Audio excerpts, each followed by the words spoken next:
जी बोलता भी है। पहले तो मैं आपके चैनल का धन्यवाद करता हूँ और तमाम ओबीसी जातियों को प्रणाम करता हूँ। और हमारी 17 फरवरी को पुराना ITI ग्राउंड में महाजननायक कर्पूरी ठाकुर की पुण्यतिथि है। हमारे उसमें 8 मुद्दे हैं। सबसे पहला हमारा जाति आधारित जनगणना। जब इस देश में पेड़ की, पौधे की, पशु की, पक्षी की, हिजड़ों तक की गिनती होती है तो ये मौजूदा भारतीय जनता पार्टी की सरकार क्यों नहीं करना चाहती इसको। दूसरा हमारा मुद्दा है, इस देश में कमज़ोर पिछड़ी जातियों की पूरे देश में 42% आबादी है और हरियाणा प्रदेश में 35% आबादी है। 35% आबादी के लोगों की न तो शासन में हिस्सेदारी है, ना प्रशासन में, ना ज़मीन में, ना उद्योग में, ना व्यापार में। आज भी इन जातियों की संख्या 1 या 1.5% राजनीति हिस्सेदारी मिली है और नौकरियों में 12% कोटा मिला है, जो तमाम OBC की जातियों को, ये नहीं वह A और B का जो वो है उसमें। तो हम ये चाहते हैं जो भी सरकार आती है वो पिछड़ों के बल पर आती है और पिछड़े जब उसकी इंतज़ार करके फिर चुनाव आता तो उसको मुँह गिराते हैं। आज तक ऐसे ही होता रहा, लेकिन अब ऐसा होने वाला नहीं है। अब पिछड़ों के पास सारी चीज़ें आ चुकी हैं, बुद्धि आ चुकी है और संगठित होना सीख गया पिछड़ा। अपने हक अधिकार के प्रति समझने लगा है और मान सम्मान और स्वाभिमान के लिए लड़ने लगा है। तो हम बताना चाहते हैं सभी राजनीतिक दलों को, हम 90 से पहले के पिछड़े नहीं हैं, 90 के बाद के पिछड़े हैं। जो आदमी हमारे को गुमराह करके कोई नहीं सोचा हमारी वोट ले लेगा। इस रैली से क्या साबित करना चाहते हैं आप?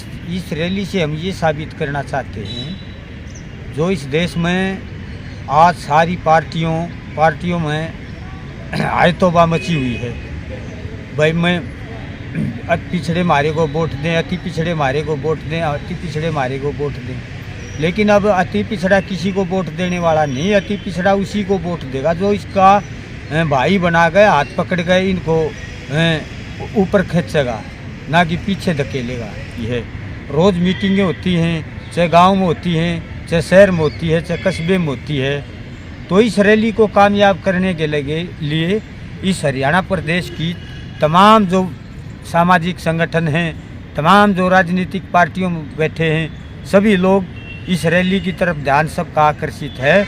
उनमें ये नहीं है मैं वहाँ बैठा हूँ, वो वहाँ बैठा है, ये यूँ कर रहा है, ये क्यों कर रहा है। ये वो सिस्टम बंद हो गया है। अब मूल OBC के लोग चाहे पार्टियों में बैठे हैं और चाहे संगठनों में बैठे, सभी लोग इस रैली के लिए पूरी ताकत लगाएंगे। जो भाजपा में बैठा है, जो कांग्रेस में बैठा है, जो लोकदल में बैठा है, जो बहुजन में बैठा है, चाहे अन्य किसी दल में बैठा है, सबका निशाना एक है। अर्जुन की न कहा था ना भाई मेरी नज़र इस मछली की आँख पर है। तो इसी तरह से सभी लोगों की इस रैली पर निगाह टिकी हुई है। थैंक यू जी। सबसे पहले तो आपके चैनल के दर्शकों को मेरा प्रणाम। मैं सुरेंद्र पांचाल OBC।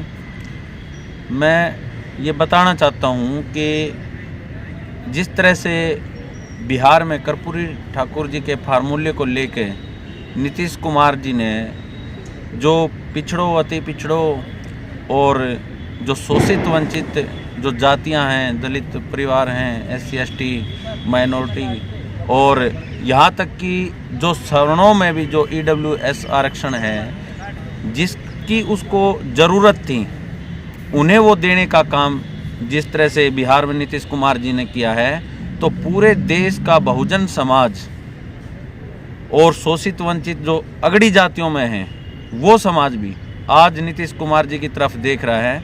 और आने वाली 17 फरवरी को कर्पूरी ठाकुर जी के महापरिनिर्वाण दिवस पर रोहतक में OBC गर्जना नाम रैली के नाम से जो एक भव्य प्रोग्राम होने जा रहा है, मैं प्रदेश के तमाम लोगों से उसमें आने की अपील करता हूं कि ज़्यादा से ज़्यादा संख्या में अपनी पार्टियों को भूल के और रोहतक के पुरानी ITI ग्राउंड में पहुंचने का काम करें और अपने नेता के विचार सुनें। धन्यवाद। जी, जैसे आप कह रहे हैं कि कर्पूरी ठाकुर जी के परिनिर्वाण दिवस पर आप रैली करना चाह रहे हैं, लेकिन भाजपा सरकार कर्पूरी जी को लेकर एक विशेष तौर पर, जिसको कहा जाए, एक विशेष सम्मान देने जा रही है और दे भी दिया एक प्रकार से, भारत रत्न।